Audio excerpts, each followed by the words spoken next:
And welcome back, ladies and gentlemen, to another edition of the Talk podcast. I'm your host, Terrace and Reno. Alongside me, co-host Dan Kiley. Yes, we are live on a Monday evening. This guy right here has changed his mind several times about when he likes doing the show. I don't know about you, Dan. I hate waiting until the midweek to do a show because then by then I know what I'm doing, what I'd have to do for the week. And so when I procrastinate and leave things till later in the week, then it's like, oh, I'm just going to make excuses for why we can't do a show. So we're back on Mondays again. We're back.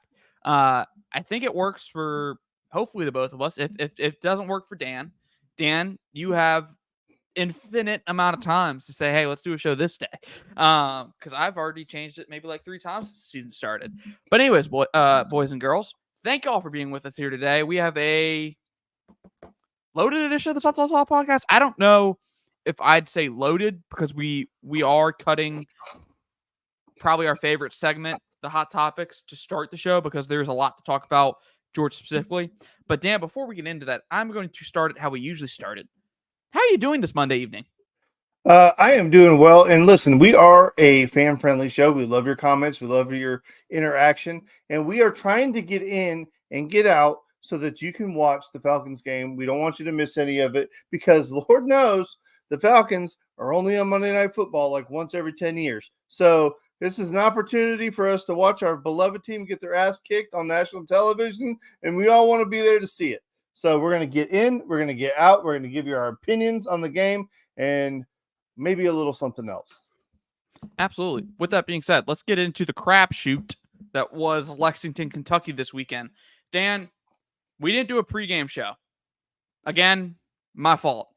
But I imagine, looking back at this game, we both would have predicted Georgia to win. Now, would we have both have predicted it to be a blowout? I'd say we both probably would have been in and around that 24.5 point spread. I don't know if we would have said they cover it, but we would have both probably said, hey, Georgia's going to win, and it's going to be pretty convincing. Well, that's not what happened. Not even close. That's not what I said. Whoa. That is right. Dan has video evidence of what he said. Dan, take it away real quick. What did you say pregame? Listen, I thought that Georgia would win. I didn't think that we were going to lose, but I said that it just seemed to me that like every time we went to Kentucky, it was just a house of horrors, and we just don't play well there. And then it got brought up to me last year, I guess we went to Kroger Field and beat the ever-living hell out of them, 50 million to nothing or whatever the case was. And I basically got laughed at because I said I had an opinion that it was going to be tough. It was boots to ass was basically what I was told, that it was going to be boots to ass. It was not boots to ass, Harrison. It was not. It was a tough game. But again, like you were correct. Neither one of us thought they would lose, but I just had a sneaky feeling that it was going to be a game that we weren't going to be happy about. Well, I misspoke. Dan saw it coming, is what I just heard. So, yeah, take it up with Dan if you got a problem with how everything unfolded there Saturday. Dan, I guess I don't know where to start with this because I guess you could say we could start chronologically, and that would be looking at the first half, which was very reminiscent of the Clemson game. Georgia, neither team found the end zone, just field goals. Georgia was actually trailing, though, 6-3 at halftime. They had 65 yards of total offense in the first half. Kentucky had, I want to say, somewhere up in the 150 range. I didn't write it in the show notes. I apologize. But Georgia was getting outgained in the first half by a sizable margin. And that's where I'll stop for the chronological way of doing this, because that really tells the story. I think most people who watched this game when Georgia went into halftime said, oh, we expect to see the Georgia team that played in the second half versus Clemson. They're going to come out, they're going to hit the gas pedal, and they're going to make this look a lot more convincing than what it actually was at halftime. But that's not what happened. Dan, for starters, I don't know, dude, because there's so much we can cover here. Where do you want to start first? Because we can talk offense, which I think is the hot button topic. We can talk defense, which maybe caught some boots to asses in that run game. Listen, chronologically, I was working the entire day. I was at the field from 9 o'clock in the morning till I don't know, whatever time of the day the third quarter was, the end of the third quarter was about that time. So we finally left the field. We made it over to Wild Wings and sat down, and it was right at the very end of the third quarter, beginning of the fourth quarter, and um, so Georgia drove down for a field goal. That was whatever that was, and I sat down, and it was one of the, I think you said it pretty accurately, Harrison, where you're like you were just waiting for Georgia to kind of show up. And I agree with that sentiment offensively. Offensively, I'm talking about because defensively, we were giving up a lot on the ground. It just felt like we're getting gashed, and it wasn't a whole hell of a lot we could do about it. And Kirby even mentioned a little bit of that in the post game presser about how they were a little bit concerned if they were not going to be able to go 3 and out, that it might be a long night, and it kind of was. But again, offensively, it was just there were so many opportunities, and this is just in the moment. Okay, now I didn't break film down or anything like that, but it just felt like there were missed opportunities, and you felt like at some point Georgia was going to start taking advantage of those missed opportunities, and it never seemed to really happen. And I know that you want to kind of get into the nuts and bolts of why that is, but just high level watching the game, it just felt like at any point Georgia was going to take off because there were so many opportunities to be successful. But thank God the defense showed up. And, what's the old saying? Defense always travels, right? Meaning it doesn't matter whether or where you play. If you have a great defense, you have a great defense. And thank God for Georgia, that's what they hang their hat on. Yeah, I mean, aside from the 170 yards rushing, which there are some explanations there. Obviously, I think the biggest one being Georgia was down a few players, and Georgia doesn't have very much depth up front right now, and that's, I guess, one particular silver lining in losing the line of scrimmage battle from Saturday is you had some young guys that hadn't had experience gain a lot of high level experience on Saturday that will pay off, or we assume will pay off for Georgia down the line. Georgia got pushed around up front. Jordan Hall obviously suffered a training camp injury. Warren Brinson hurt his ankle against Clemson, not available. Michael Williams hurt his ankle versus Clemson, not available. Excuse me. It was just a bad day. Georgia was already down 3 defensive linemen, and then you go into the game, and was there another defensive lineman that went down? I know Tyrion Ingram Dawkins went down at one point, but he returned. So, I mean, basically, Georgia was just the defensive line doesn't bother me as much, at least in the run game, Dan, because when you go back and watch it, you see a lot of young players on the field. Now, granted, you want to be able to build and establish that depth, but what did we talk about going into the season? What was the one thing that I said, hey, I need to see this to feel good about this defense? Do you remember? I know, I don't know if this is exactly what you said, but I remember we talked about the defensive line depth. It was one of the things is you were going to need to see some of these other guys make contributions because we kind of knew about TID and we kind of knew about Stackhouse and we kind of knew, well, we thought we knew a little bit about Brinson, but Brinson hasn't been healthy. But Christian Miller has stepped up. He got a ton of reps this past game. I think he played over 50 snaps. Listen, I've been really impressed with TID. He's been as solid of a defensive lineman as we have this year, and it's kind of unfair because Michael Williams went down so early, and he's missed so much time that it's I mean, obviously, I think conventional wisdom would tell you that he would have been the best player that we had he been healthy. But I've been really happy with what I've seen out of TID. Maybe you haven't. Maybe I'm wrong. But I'm with you there. And then the other one is Jalen Walker, because you wanted to see Jalen Walker. That was the guy that you questioned. That was a guy that you circled that you wanted to see something out of. And if you saw the blood on Jalen Walker's jersey, my man gave everything he had. Period. I got a stat on Jalen Walker. It came from PFF, I believe. Jalen Walker had 8 quarterback pressures in. Let me check the amount of pass rush opportunities. I hate it's like pass rush. 20. He had 8 quarterback pressures on 21 pass rush opportunities. By all means, that is a top tier performance.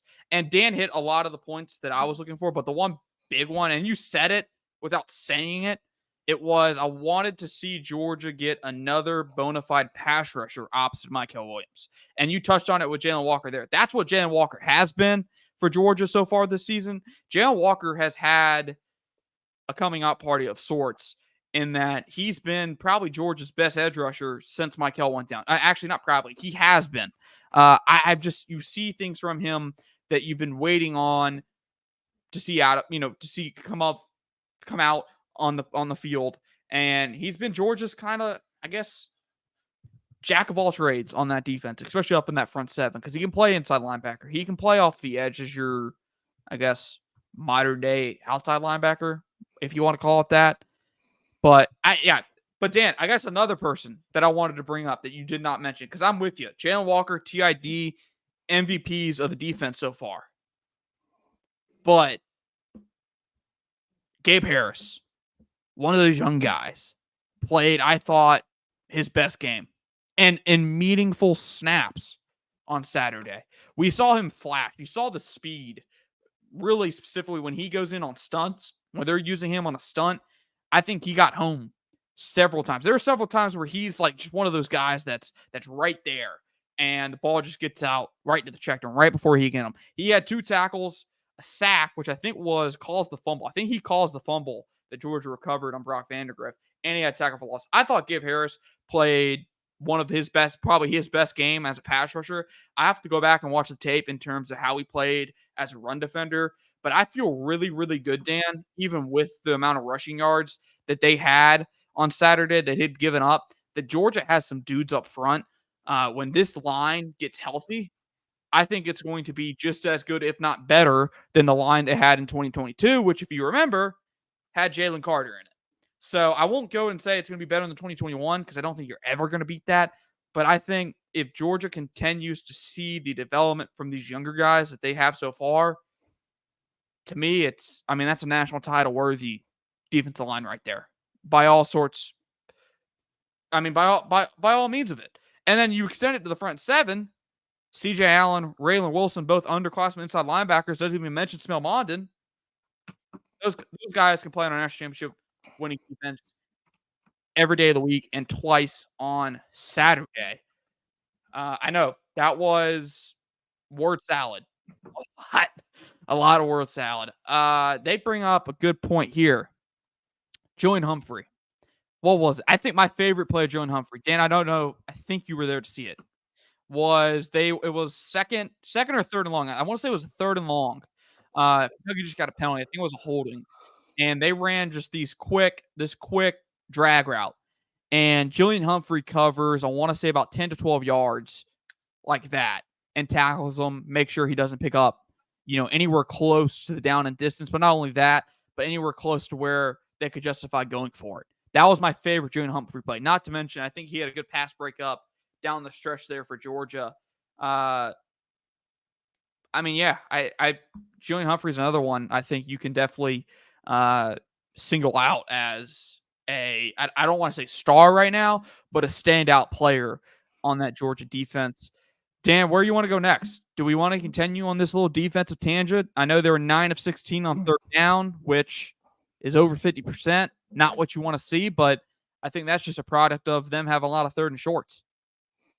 I want to flip over to the other side real quick, and I want to talk about the Georgia run game, which was, for all intents and purposes, seemed to me like they were beating their head up against a brick wall all night long. They didn't really have any monster runs. I know that having a guy like Trevor Etienne is going to pay dividends this season, and I'm fairly certain it's going to come in the Alabama game. But the other guys, it's kind of funny. We talked about on the other show the over-unders on rushing touchdowns. We felt like a couple of different guys could have it. But we were all pretty much convinced that Branson Robinson would have a short yardage touchdown carry, and it would probably result in the touchdown. So for the most part, we were all right on that one. I just think we thought that there would be more scoring opportunities. I'm a little concerned with our lack of ability to run it at will. I know in the first game against Clemson, Nate Frazier did a great job, but against Kentucky with a full complement of wide receivers, I just felt like it should have been better. It should have been more, especially with the passing threat that we have in the backfield with Carson Beck. Which, I mean, I understand how teams can load up against a run when you have a crappy quarterback, right? Or no wide receivers, and they can man up on them. We have talented wide receivers. We have, and I'll just for right now say air quotes, an elite level quarterback in Carson Beck, which this is really the first time that I've really started to. I don't want to go there. I don't want to go all the way there. But this is you can go ahead and say it because it was his worst game of his career. It was the first time I had real concerns with Carson because there were plays that he should have made. 100% unequivocally, he should have made. Fair. And there were no reasons for him not to make the plays other than he was in his own head. That's all I can come up with. I didn't watch Brooks's major breakdown today of why they sucked. And that's not what he titled it. But I didn't watch that. But just a little bit that I have gone back and watched of the totality of the offense, man, there were plays he could make. And if he's an elite level quarterback, you expect him to make those plays. So what I'm saying is with that talent in the backfield with him, with the wide receivers that we know are talented, with the tight ends that we have that we know are talented, there should be freaking running lanes. There should be running lanes everywhere, and there just wasn't. So we'll cover it a little bit more, but at the end of the day, the number one takeaway for me is that it was just extremely frustrating to watch that offense operate. Everything was difficult. Everything. Everything. I mean, they didn't. There was no passing threat. You never felt like Georgia could have taken the top off the defense. I don't know what Georgia's longest pass of the day was. Let me go look. 33 yards, Dominic Lovett, and I think about 15 yards of that was yards after the catch. Oh, that was the one where he came in, caught it, and bounced out and ran. Yeah. Maybe 20 yards after the catch. But Georgia just never threatened downfield. And you mentioned it when we talked earlier today. Is it, hey, the game plan is we're going to win this, but we don't want to do it with giving anything towards our future opponent? Or did they just played bad? They executed terribly. They had an out of character game. I don't know. We've seen in past games, or at least we think we've seen in previous games where Georgia has gone with a vanilla playbook. But this year's a little bit different from the rest because Georgia opened with Clemson. You don't open with vanilla versus Clemson. Now you may go vanilla versus Tennessee Tech. That's a spring game, if you want to call it that. But this was Kentucky. This is the road SEC opener. And Dan, I guess not to transition. I'll touch on that later before we wrap up this segment. But yeah, I guess let's hit on the run game first because I'm like you. Georgia struggled to open up any holes, it feel like. And Georgia's best runs, which, mind you, was Trevor Etienne on Saturday. Trevor had a heck of a game considering the circumstances. And Kirby said it post-game, Dan. He was like, some of Trevor's best runs was all him. He made guys miss. He broke tackles. And that shouldn't be the case at Georgia, especially when and I get it. Kentucky's good. Kentucky has always had these tough physical teams. But Georgia should be able to run, like you said, at will. And that wasn't the case. So what is that a product of? Well, I got questions up front. We saw Ernest Green on Saturday get substituted out for Monroe Freeling. Usually when they flip-flop at tackle, it comes on the right side. Well, Saturday, they were flip-flopping on both sides. Monroe Freeling played right and left tackle. Now, if I remember correctly, Georgia's one and only touchdown drive came with Monroe Freeling at left tackle. Yeah, hey, listen, I'll go on the record and raise my hand and say that I thought that this offensive line, while it didn't have the name recognition, could obviously I made the assertion on this show earlier in the season that this offensive line could be as good, if not better, than previous offensive lines.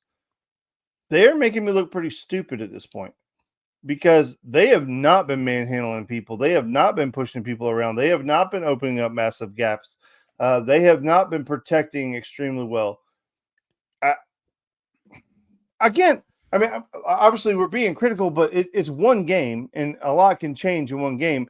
And I think there are two massive things that are hanging over this game. One is the big bad voodoo daddy Alabama is looming in the distance, and they know it.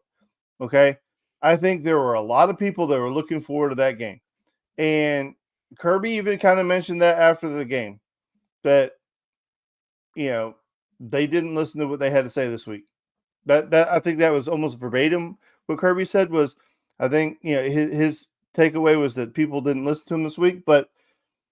And then the other one is something that Nick Saban always talked about.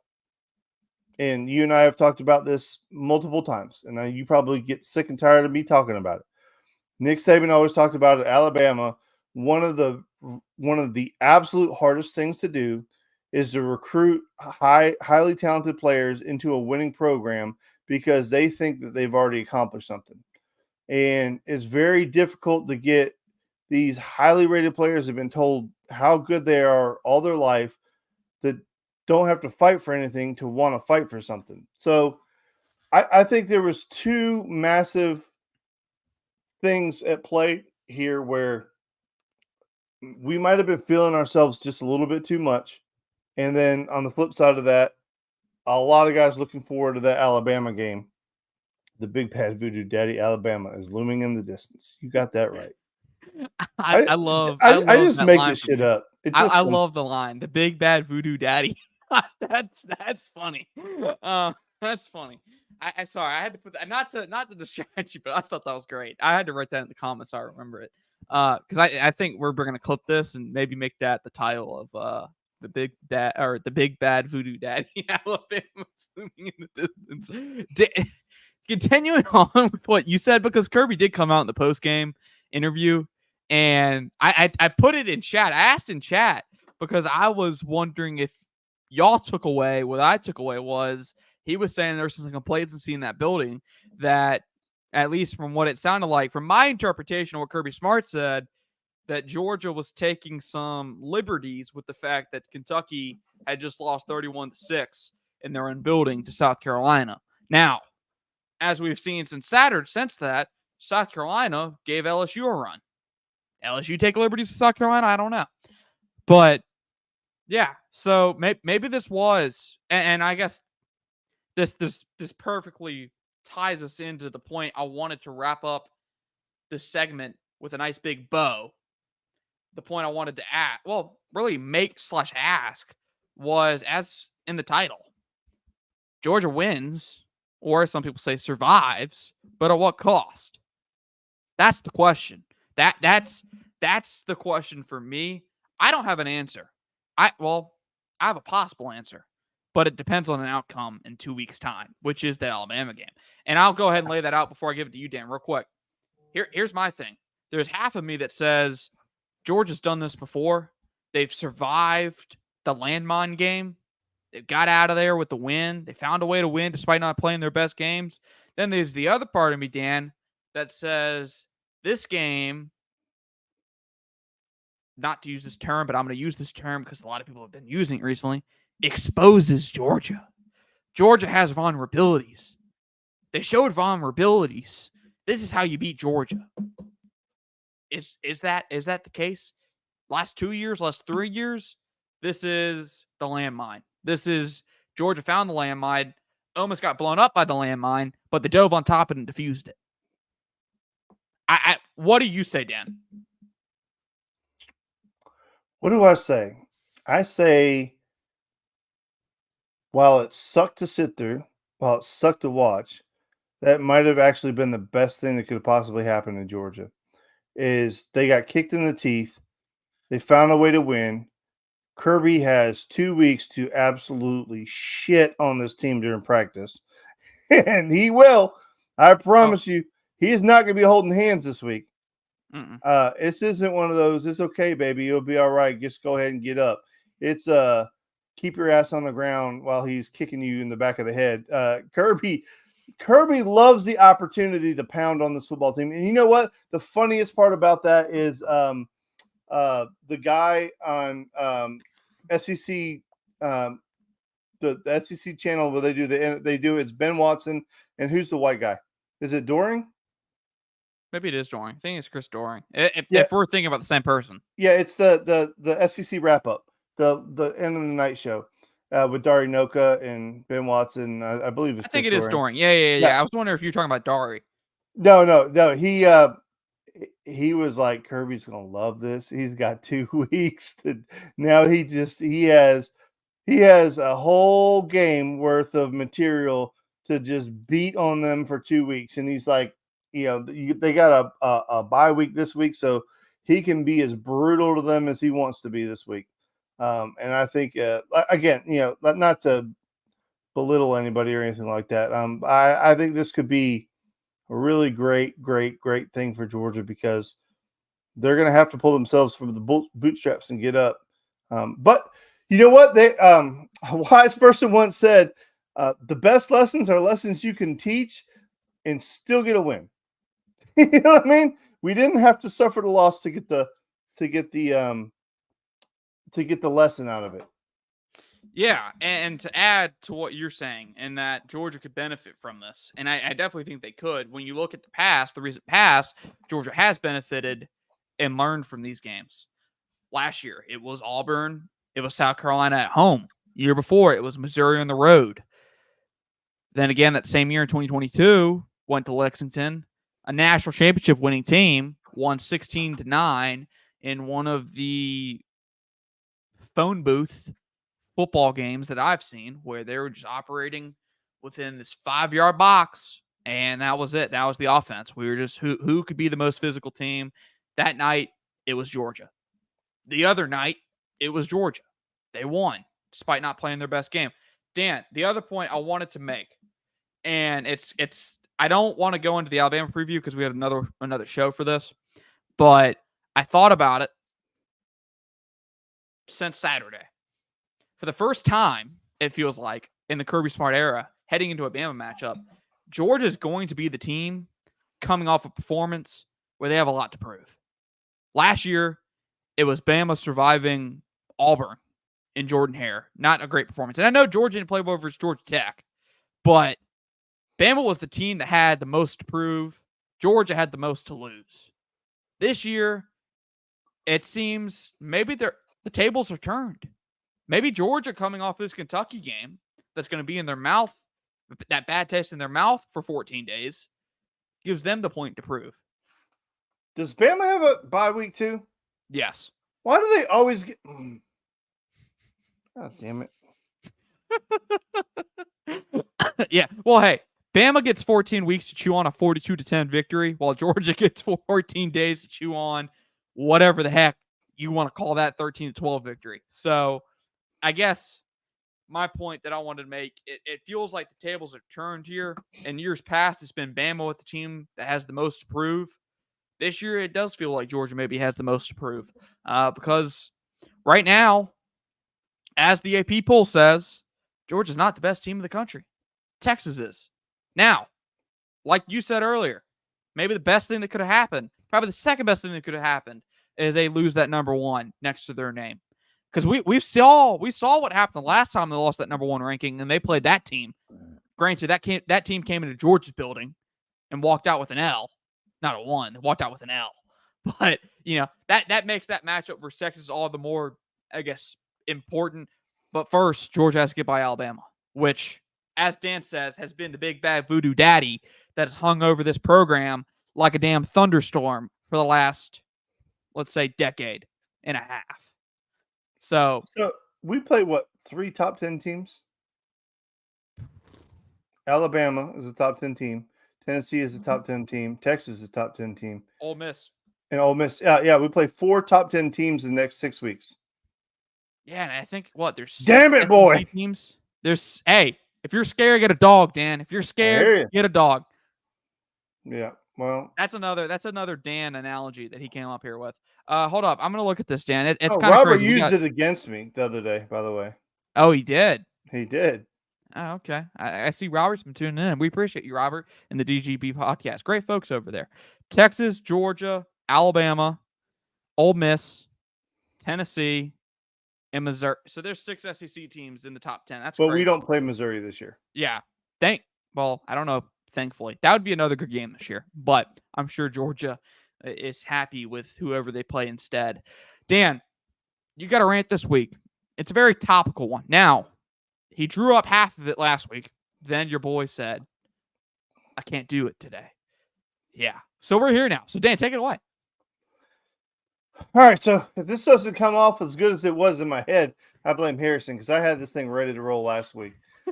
So, there a lot of this has just been manifesting over a period of time. And if you have been a loyal listener to this show, you will remember this time last year, I was excited for Colorado. I was ready to watch that team. I was rooting for that team. And then in the span of a game, maybe 2 games, that turned. And nationwide, I have not seen a team go from the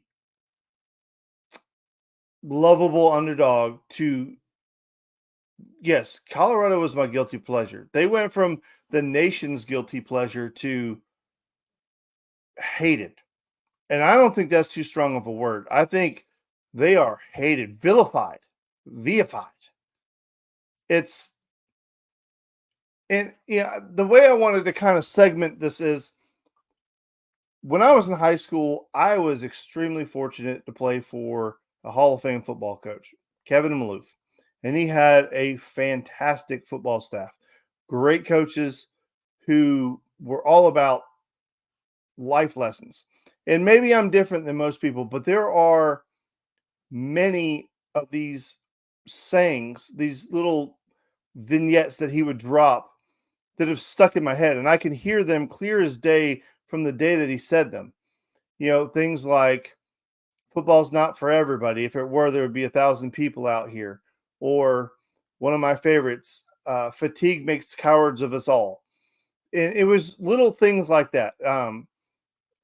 Just little pieces of wisdom and knowledge that just stick with you. But the one that really, really stands out right now is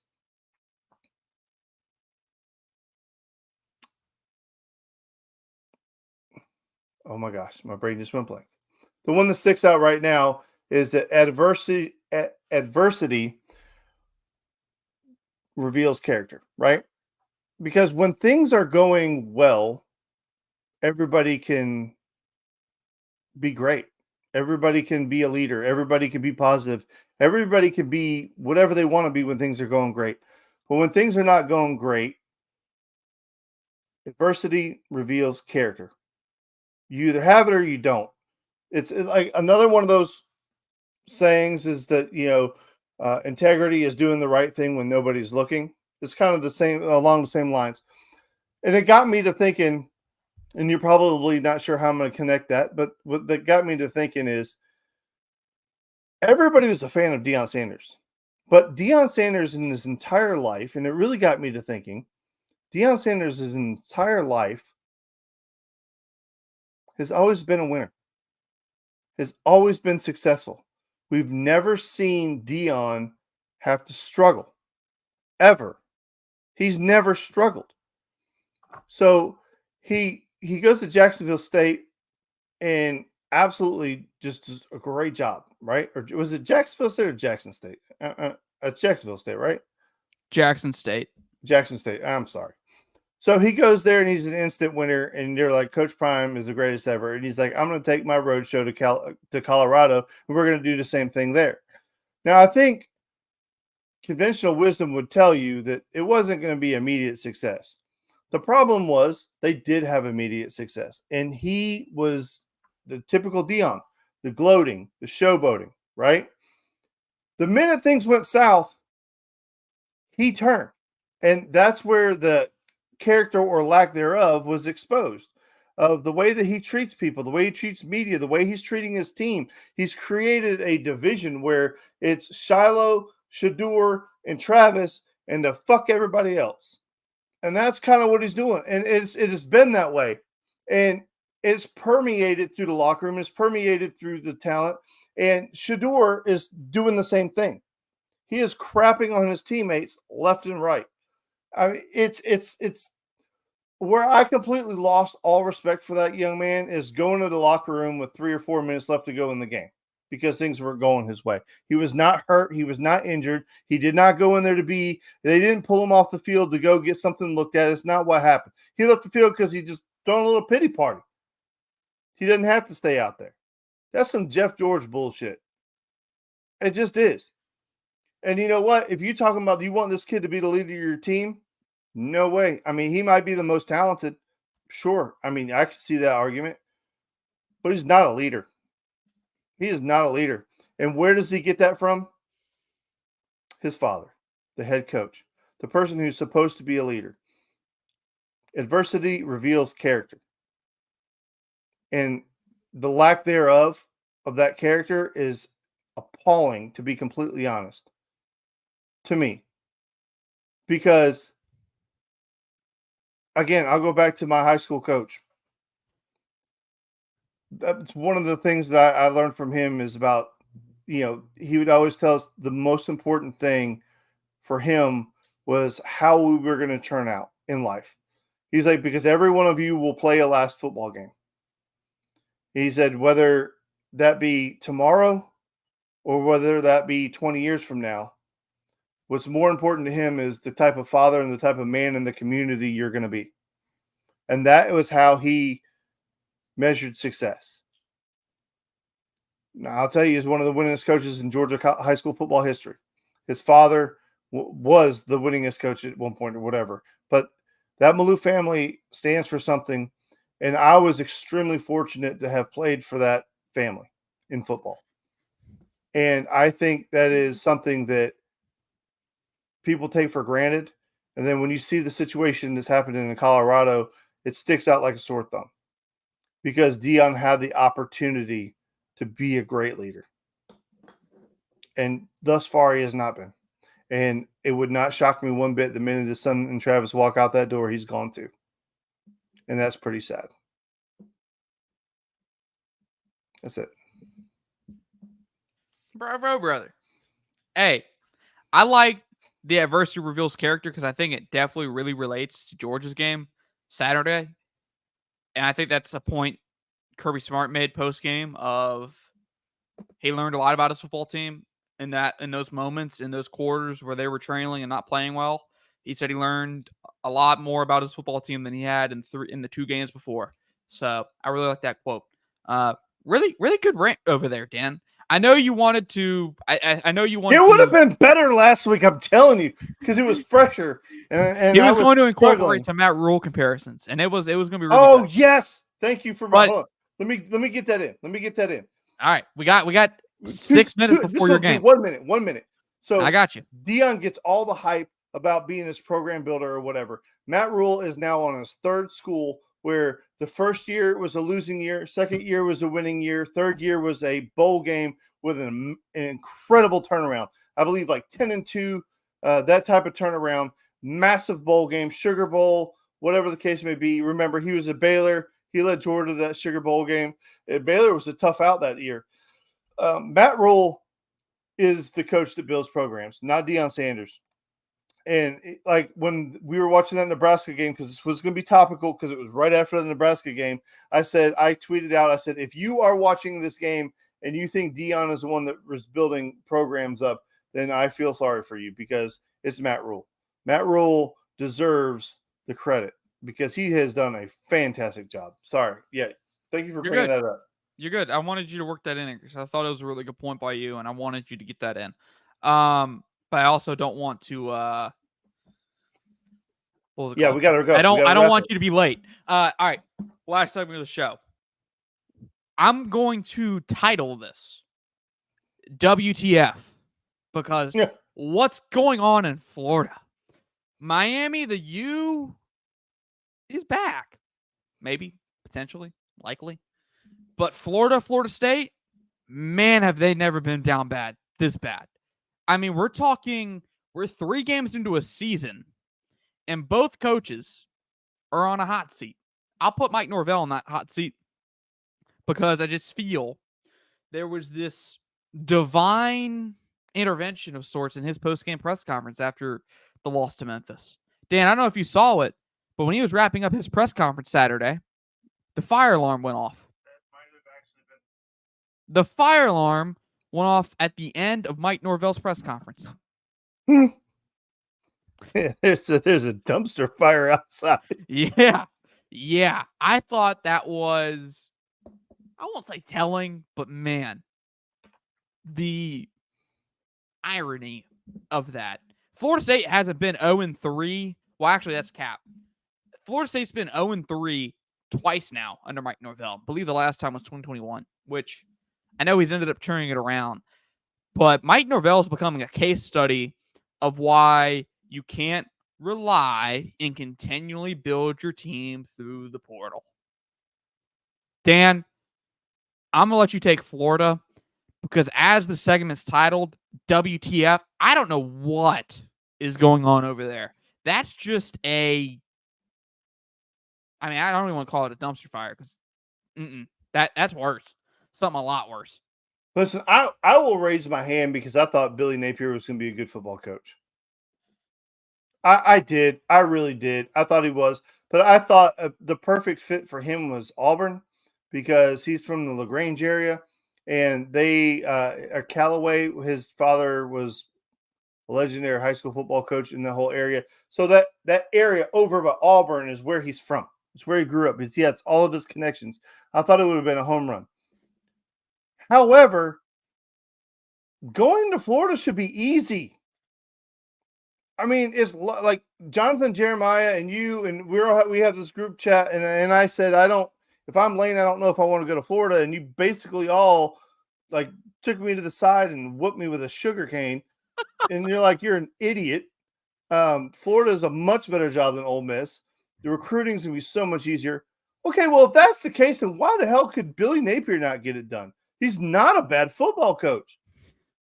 I don't know. I guess the recruiting, I don't know. It's one of those weird times where I guess all 3 Florida schools were kind of in the same position, but now you have South Florida that's kind of up and coming. You have UCF that's up and coming. You have Florida Atlantic.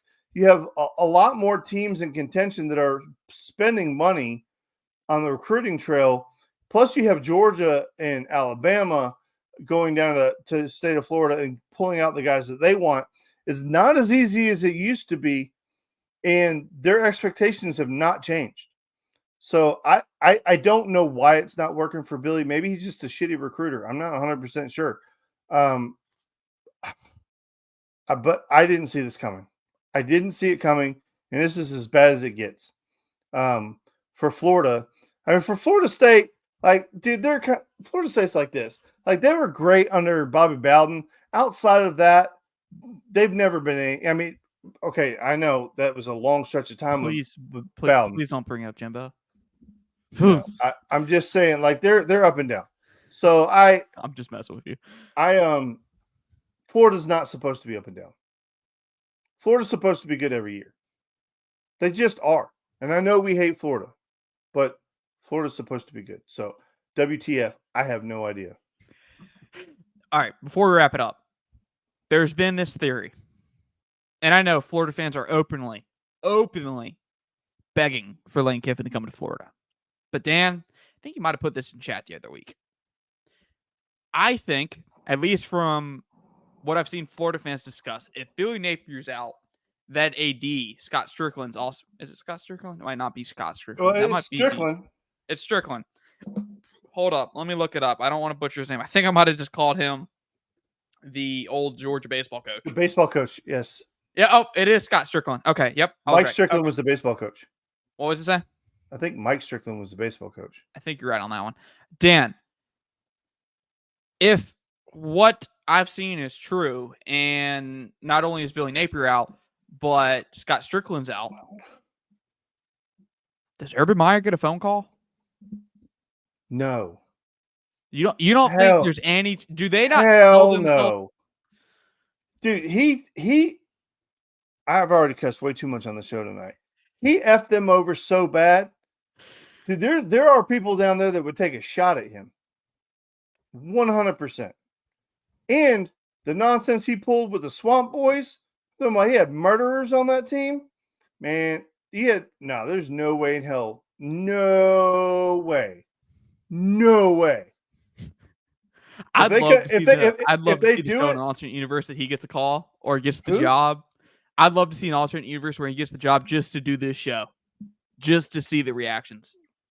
Because I'm sure it would be. I would lose. Crazy. Hey, but honestly, okay. So I think everybody is saying Kiffin is one, right? Another name I see a lot is Drinkowitz, and then another one that I saw was Bill O'Brien. But I think Bill O'Brien has a home, and I think he's going to be really comfortable in that Boston area. I don't know that he'd want to leave. Is there a name a name that you like? I heard one the other day. It was kind of interesting. Slovic, the offensive coordinator for the Texas, he's young, and they think, and just throwing that out there. I like Slowick. I do. I like Slowick as a offensive coordinator. Obviously, he's from the Shanahan scheme. Dan knows I stand for these mostly McVay coaches. But I got one, and it's not one that I came up with. It was something, I think it may have been a meme that a Florida page or maybe a Bama page reposted. Alex Golish, the USF coach. I don't think that has given Bama trouble in the last 2 years. But yeah, it would be. I don't think Florida can go G5 coach again. Yeah, I think this has to be a Power 5 coach, right? Yeah. You can't go another G5 coach. Who you said? Who? What about Lincoln Riley? If Florida could get him, okay. But will Lincoln Riley want to go to the SEC if he wasn't wanting to play LSU in the opener this year? I don't know about that. I don't know if Lincoln would want to play Georgia every year. All right. Last point. Was it a mistake firing Darren Mullen?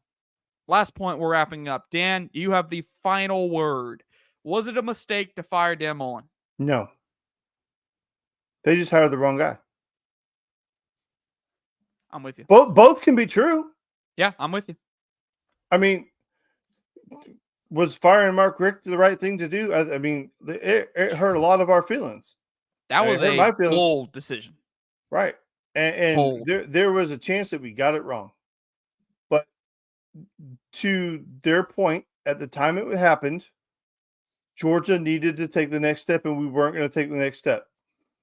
The argument was you could fall all the way back. Absolutely, you could have. But if you want to play with the big boys, you got to be able to get to that level, and thank God Georgia got it right. Florida tried it. They got it wrong. The end. There we go. Folks, go follow him on Twitter at Dan Kiley3. Follow me at Harrison Reno. Make sure to like and subscribe. Yes, do it for the Dan Rants every week. Every week. Subscribe to the podcast wherever you get. Rate 5 stars. Leave us a nice review. Maybe even rate it on the show. I haven't actually looked at our reviews. I assume they're mostly positive. But if they're not, I'll read it and send your criticisms or concerns to Dan, and we'll discuss. But anyways, we'll be back next Monday at 7:30. We have a bye week, which is going to be weird. For the first time since the offseason, we will not have a Georgia football game on Saturday. But at the very least, we can enjoy our Saturday, and hopefully Dan can enjoy his Monday night that he's been waiting for a long time. Folks, we will see you back next Monday here on the Top Dog Talk podcast. Go Dogs.